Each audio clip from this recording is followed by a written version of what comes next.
So we're gonna go over a quick stretching routine, something I'll do before every time I go on the ice, every time before I work out. So prerequisite to this, you might wanna have some open space, obviously. You'd prefer it to be warm because you're stretching, obviously. And make sure that you are warmed up. So I like to go 5 minutes on an assault bike before I start going. So I'm gonna work our way basically from the top to the bottom. And yeah, first thing you start out with doing is you're gonna do a 90-90 position.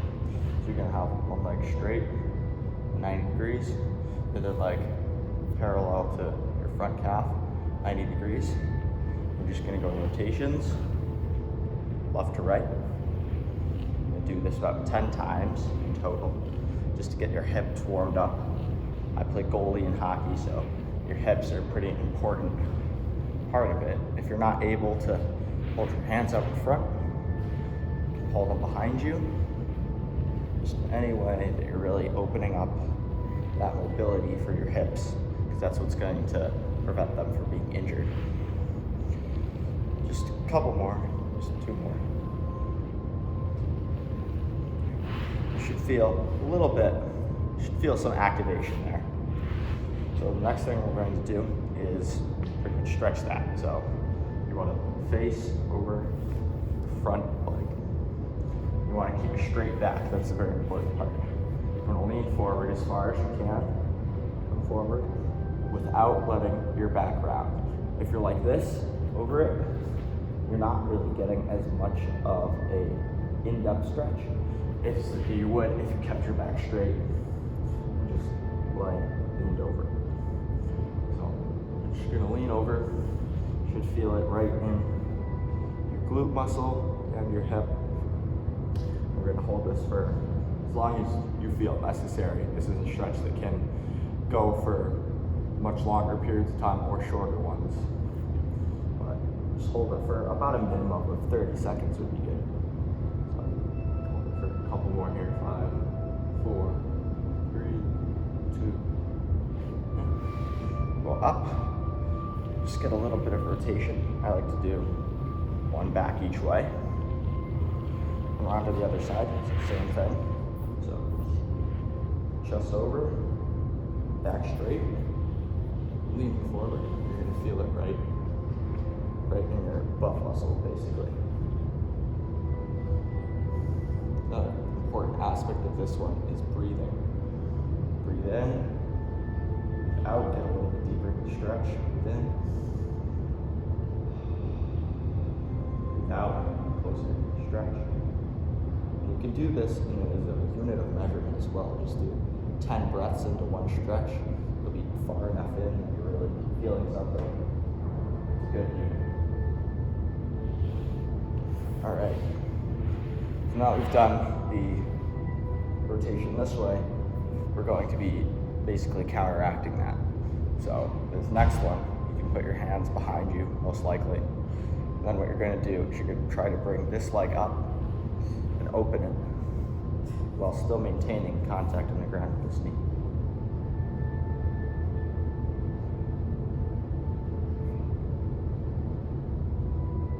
You just want to hold this one for about 30 seconds. You might feel a little bit of pinching in your hips. If you do, that's not necessarily a bad thing. If it gets to an extreme point of pain, it's important that you stop. But a little bit of pinch isn't a bad thing. If you're feeling an intense amount of discomfort, stop, please. Right there, that's a little bit too much. So bring it back down, come back, bring it back up. And you can assist yourself on this, pushing out on either leg. It's a very good stretch for counteracting the one we just did. Finish up with that. A couple more rotations. So what we're going to do next is we're going to focus on this area right around from quads up to around your mid-back, because those are the most commonly used areas in essence. So next one we're going to do is a straddle. So go as wide as you can, right? And what we're going to be working on right now is called the QL muscle. It's in your lower back. And it's a gentle stretch, but what you're going to do, if you're not very flexible, just grab your chest, lean over to one side, and you should feel it, a gentle stretch kind of right along your spine. It's not going to be intense. This isn't one that you really want to lean into too far. You want to have this be more of a gentle stretch that you hold for a longer period of time.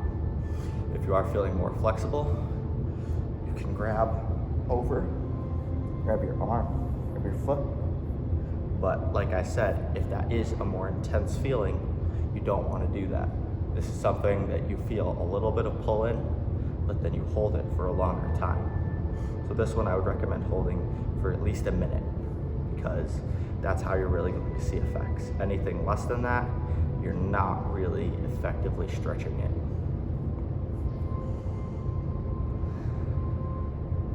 This is one where breathing is important too. If you feel that you can, breathe a little bit more into it. But don't get to that point where it's a really intense stretch on.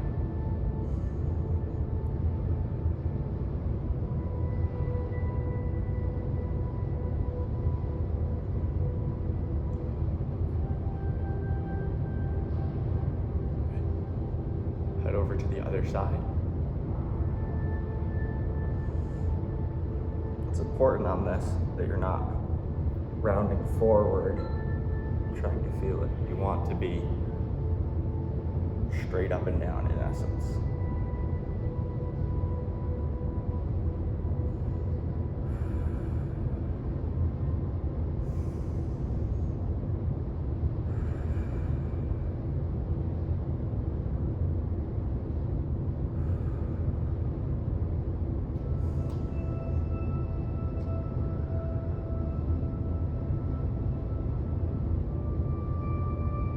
Something else that would play into account is how wide your straddle is.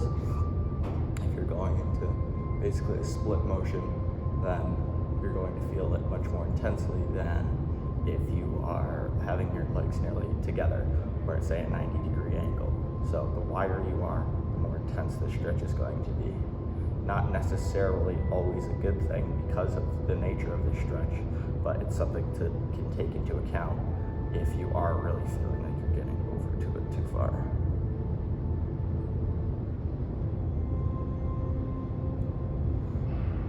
Come back up to center. Now what we're going to do is work on the inner groin, the hamstrings together. So maybe widen your straddle a little bit more. And this time, instead of maintaining that straight up and down like we did in the QL stretch, you're going to turn this way. Grab your opposite hand to your foot and just lean over that. You should feel it right on the inside, like I said, as well as on your hamstring. And if you're pulling your foot back farther, possibly the outside of your calf. So this is a great stretch to hold. This is one you can go pretty intense on, so don't be afraid to push yourself. Really work on breathing. So in, up, out, go a little bit deeper into the stretch. You can hold this one for as long as you want. I would recommend it as a minimum of 30 seconds once again. If you do start to feel something in your QL again, it's not necessarily a bad thing, but what it would be indicative of is that you need to stretch it more and that you can attempt to turn more and have a focus, not strain on there. It should be more on the center of your back as opposed to one side.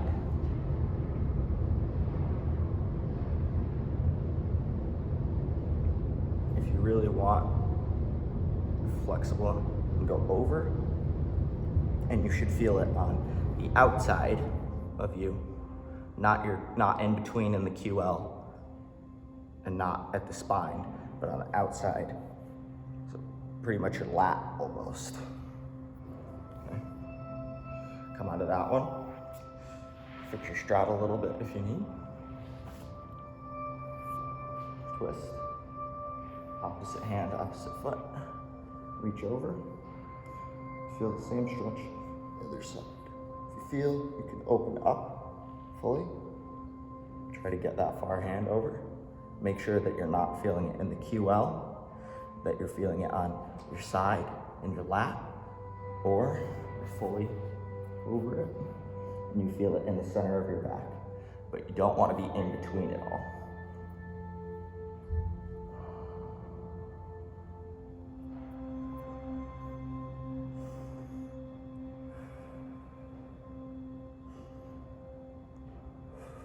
Important to remember to breathe in every exercise.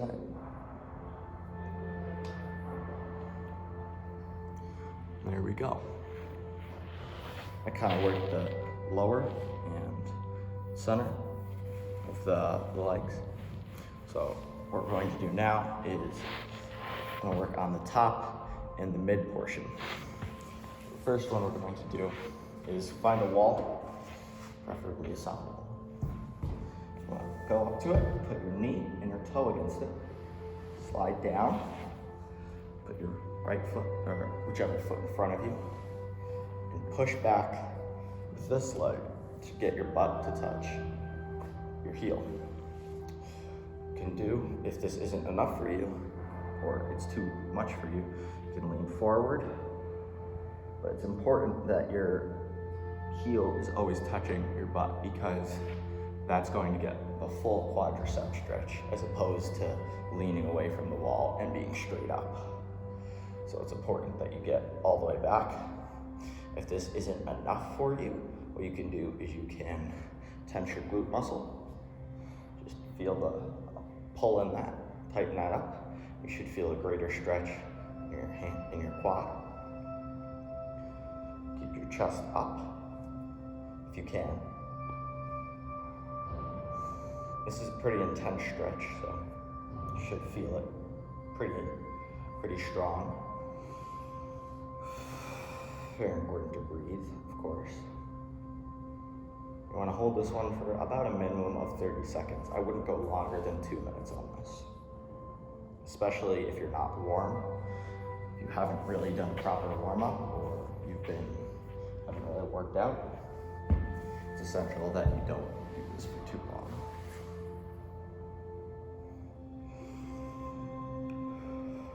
Breathing into it at the start and throughout the whole time. Squeezing that glute muscle if you can.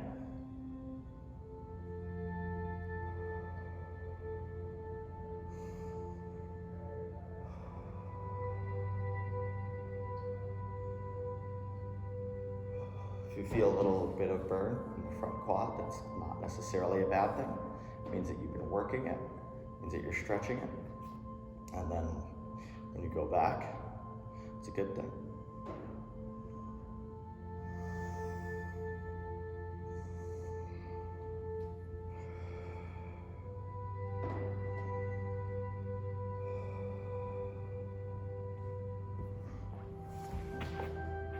And after this, you may feel a little bit tightness in your calf, especially down there.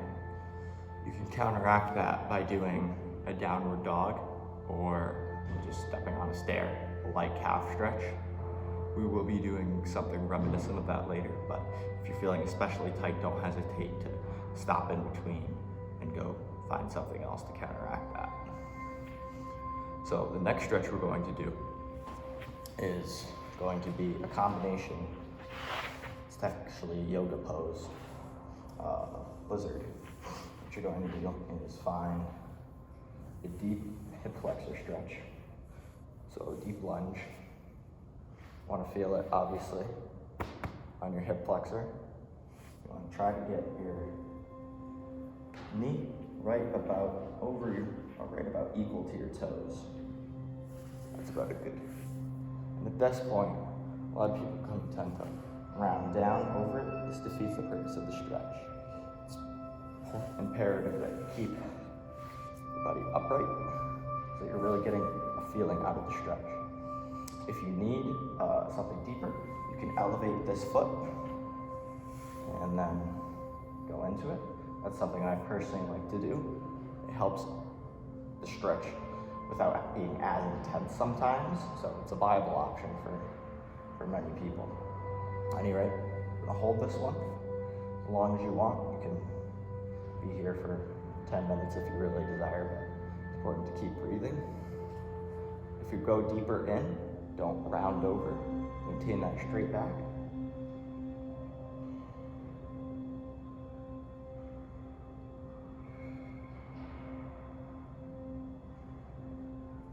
Minimum of about, I'd say, 45 seconds on this one. This is a much more heavily used muscle and a lighter stretch than another one, so having extra time in it would be beneficial. After this, you want to widen out a little bit. Keep your knee right about over your heel, so this is a straight line. Then what you want to do is you want to put your hands on the inside, and you should feel a stretch right along the inside of your hamstring. This might not be enough for you. What you can do then is go down onto your elbows. You should feel it then, definitely. And if you really are challenging yourself, put your arm outside of your foot. Get that elbow down to the ground and hold it here. This will work the inside. It's going to feel a little bit funny sometimes. It's very important, as are all of these. This one you want to hold for about a minimum of 30 seconds.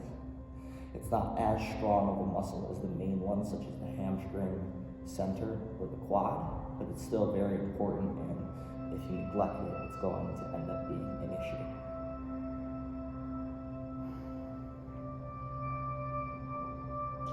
If you really want, you can pick your knee up.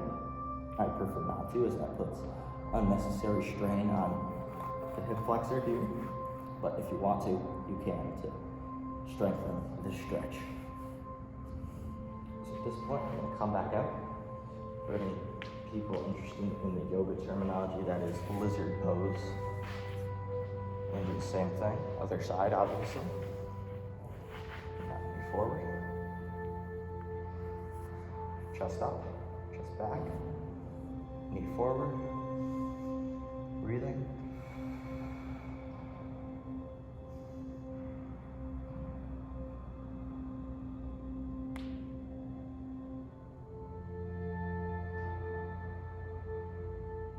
Something that's very interesting in these is that on these more intense stretches, people tend to fidget, play with their hands or their shoelaces or something. As a mental exercise, I encourage you to not move around and be constantly feeling. Just have to stay in the moment, feel the discomfort and acknowledge it, and breathe into it.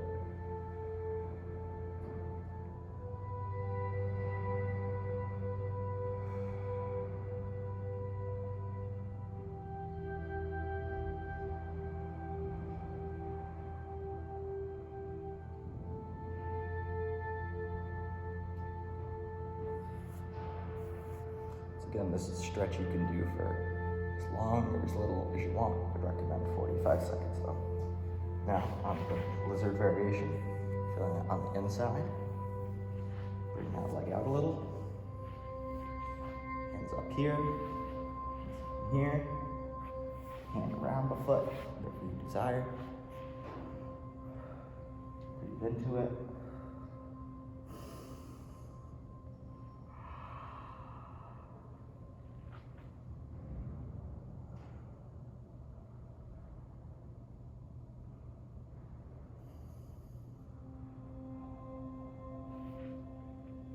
Going about 30 to 45 seconds on this one right now. You can time it with your breaths. It's a very useful tool. Try to go deeper on each breath, in through the nose, out through the mouth, and sink a little bit deeper into the stretch.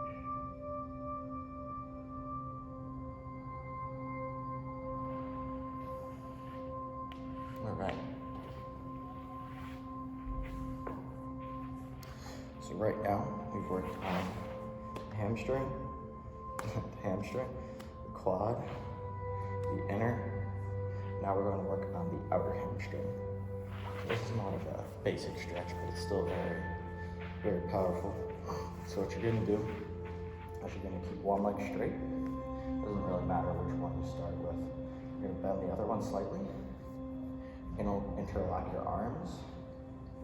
Keep a flat back. And as you get down, slowly round it. And just let the weight you have here hang.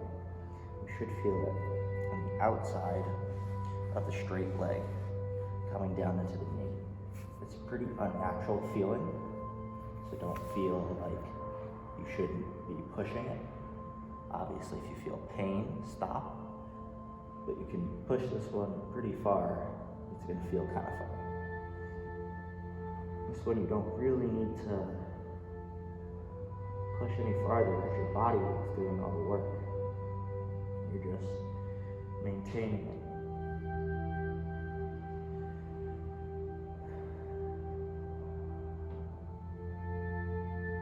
Hold this one for as long as you want. Hold it for about 30 seconds here. The end, if you want, work on sun salutation. And arms up, then the other leg. Come back on down. Feeling it right on the outside of the back of your leg.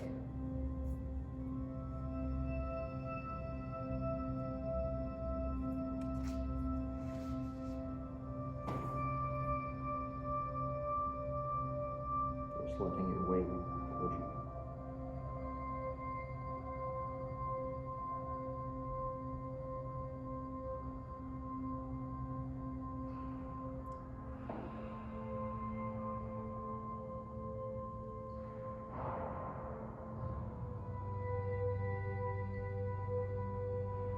Coming back up.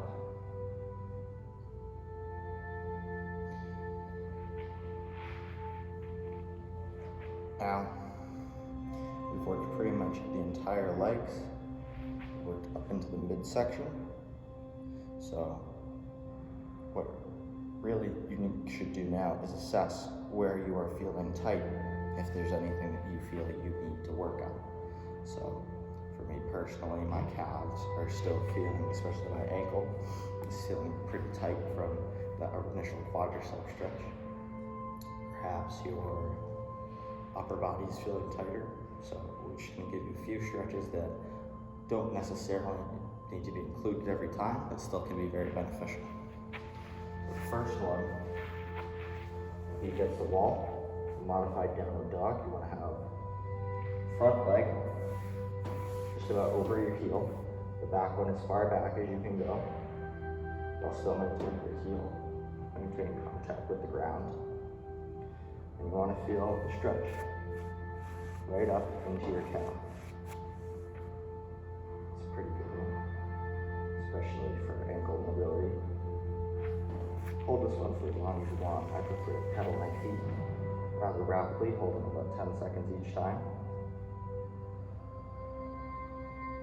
That seems to relieve the most stress on the actual ankle itself, while still maintaining a stretch in the calf.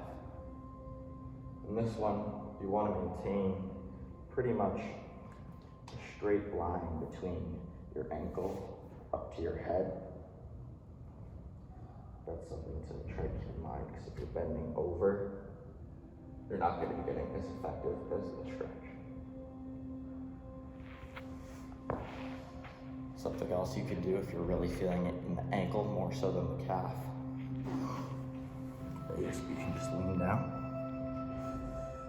go over, and if you need, you can get weight. For example, I wouldn't do anything more than 45 pounds, but if you have a plate or dumbbells nearby, you could just bring it over that knee, feel the calf and the ankle especially just being stretched right there. Wouldn't hold this for more than 30 seconds at a time with weight. You're putting a lot of strain on it, but it is an effective way to train further ankle mobility if you repeat this practice consistently. I wouldn't go right in with, when I'm using 35 pounds right now, I would go right into that. I would train myself up with maybe 5 to 10 increasing increments until you feel that you need more weight.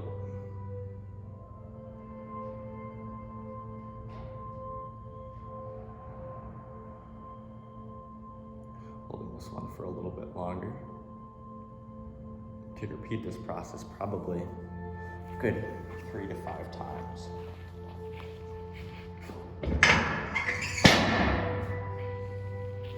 Finally, to roll out, I prefer to use a bar. No, not everybody has access to this, but it is a very useful tool for those who do. What you can do is start on the quads, just slowly roll it up. It's going to be pretty intense if you aren't regularly rolling out or doing any myofascial releases. It's very potent, and I'd recommend it if you have access to it. Just working your way back, slowly rolling it. If you feel a specific spot that's very tender, you can hold it there, but it's a very effective way to activate those muscles before or after a workout or any physical activity. Or if you're not doing anything, it just feels good too.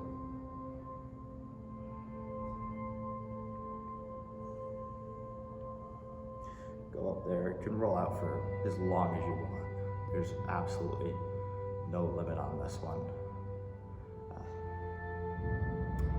What I would recommend though is this stretch. If you have a pole or possibly anything that is bar shaped, what you do, start it at center, really just sit back on it.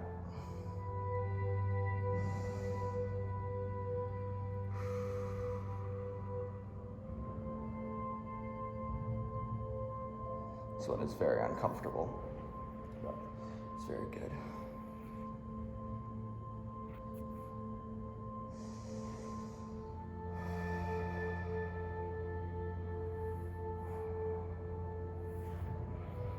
You can work your way all the way from the front to the back.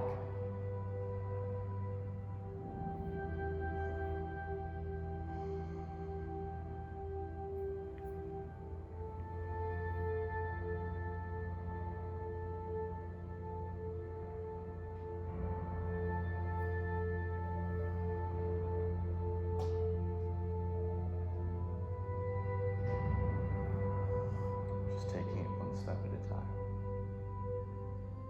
You're really pretty much going up to about halfway down, then you're reversing it. That's a rather effective way to roll out both the hamstring and the calf.